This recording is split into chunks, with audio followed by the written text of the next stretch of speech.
అలాగే పొద్దున్నే నేను గౌరవ ముఖ్యమంత్రి నారా చంద్రబాబు నాయుడు గారికి ఒక క్యాబినెట్ మీటింగ్లో మాట్లాడుతూ ఆంధ్రప్రదేశ్కి అభివృద్ధి గురించి అన్ని మాట్లాడుతూ మేజర్గా టూరిజం పాలసీ గురించి వచ్చింది.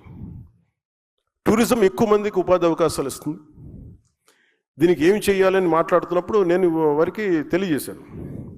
నేను కొంత మిగతా అంటే నాది ఎకో టూరిజం నా దాంట్లో కూడా వస్తుంది, అలాగే పంచాయతీరాజ్లో కూడా కొన్నిసార్లు అవసరం అవుతుంది టూరిజంలో. అందుకని నన్ను దానికి మాట్లాడుకున్నప్పుడు ఆయన ఒక కమిటీని చేశారు. ఆ కమిటీకి నేను చైర్మన్. ఆ టూరిజం అది ఇందాక మీటింగ్ జరిగింది. గౌరవ మంత్రులు రామనారాయణ రెడ్డి గారు, R&B మినిస్టర్ గారితో. అంటే ఇవన్నీ మేము సమిష్టిగా మేమందరం కూర్చొని మాట్లాడుతున్నప్పుడు ఒక మాట చెప్పాను. చాలా ప్రతిపాదించారు, ఇక్కడ బాగుంటుంది అలా బాగుంటుంది అంటే. అన్నిటికంటే కూడా నేను చెప్పింది primarily law and order is very essential tourism to prosper and develop. అంటే ఉదాహరణకి ఢిల్లీ నుంచి ఒక ఆడపిల్ల బైక్లో ఏదో వచ్చింది ఒక 3 వారాల క్రితం. శ్రీశైలం వెళ్ళింది. శ్రీశైలం వెళ్తే ఆవిడ ఏముంటుందని మోటరైడ్ బ్లాగర్ అంటే మోటార్ రైడ్ చేస్తూ బ్లాగింగ్ చేసుకుంటారు. మన శ్రీశైలం వెళ్తే అక్కడ రూమ్ ఇవ్వలేదు. ఎందుకు ఇవ్వట్లేదు? మేము ఒంటరి ఆడపిల్లలకి ఇవ్వము.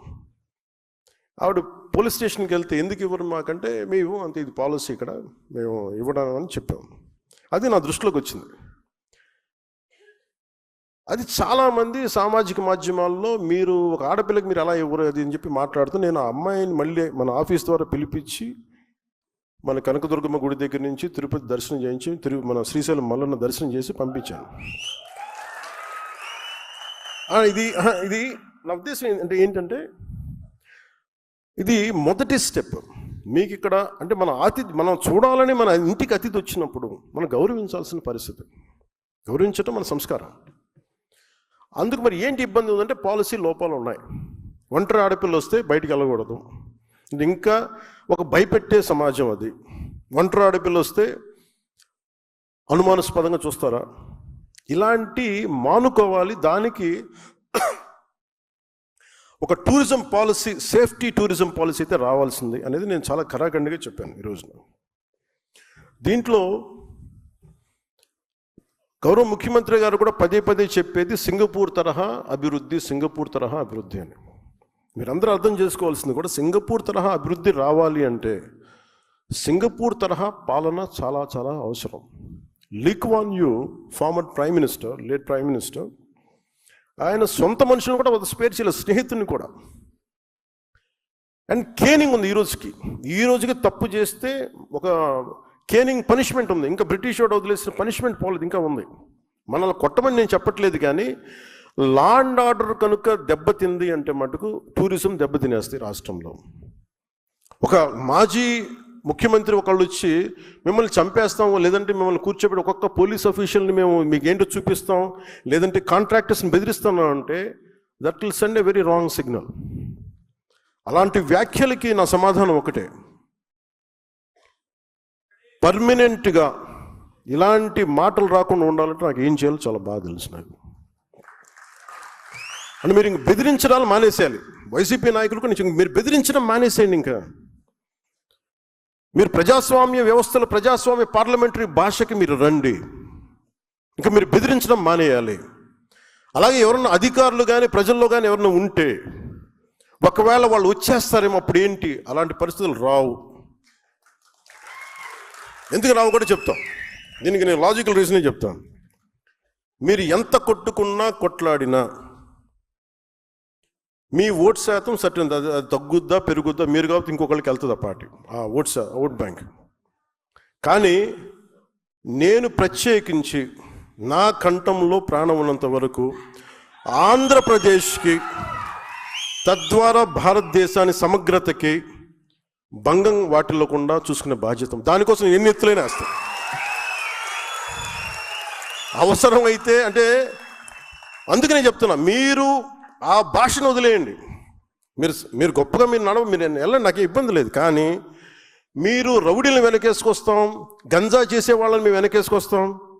తెనాల్లో గంజా రౌడీలను పోలీసులు పెడితే వాళ్ళకి మద్దతుగా పోలీసులకి వెళ్ళారు, వీళ్ళు మన జ్యుడిషియరీకి వెళ్ళారు, న్యాయ వ్యవస్థకి.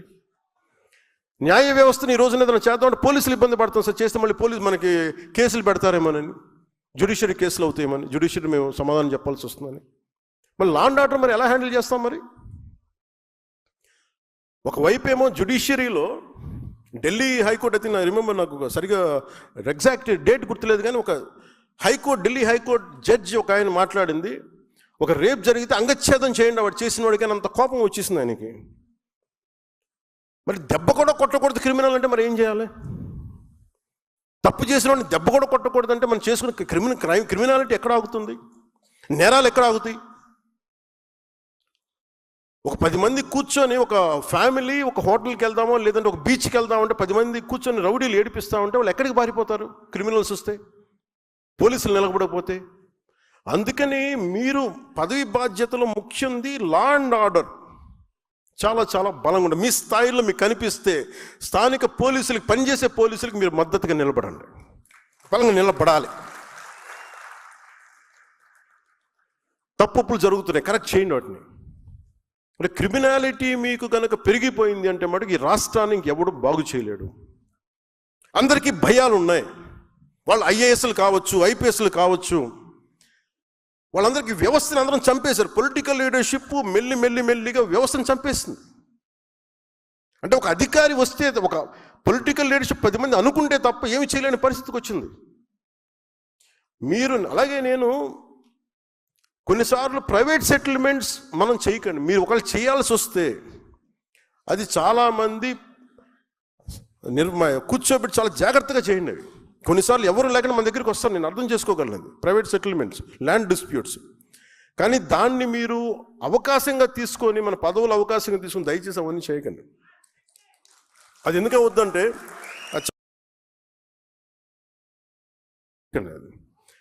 అది ఎందుకు అది ఏమైపోతుందంటే, మళ్ళీ మనకి ఉన్నామా, మీరు కూర్చోండి,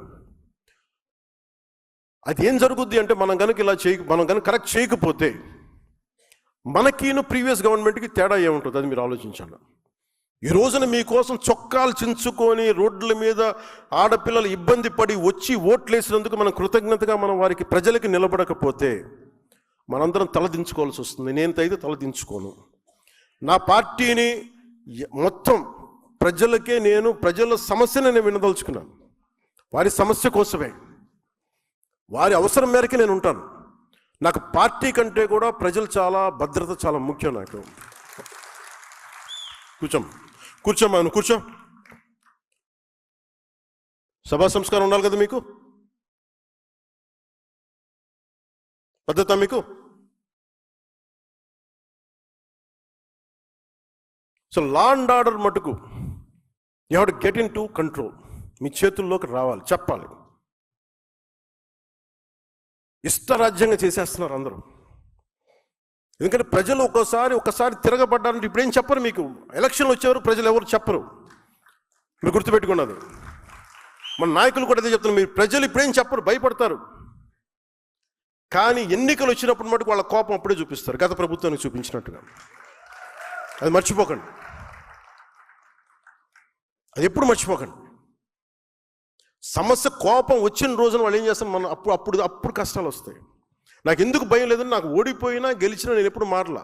నేను ఎప్పుడు ప్రజల కోసం పనిచేస్తాను, ప్రజల కోసమే పనిచేస్తాను. అందుకని మీరు దయచేసి 2 చేతులు జోడించి చెప్తున్నాను, దయచేసి ప్రజల్ని ఇబ్బంది పాలు చేసే ఈ పవర్ని దయచేసి మిస్యూజ్ చేయకండి.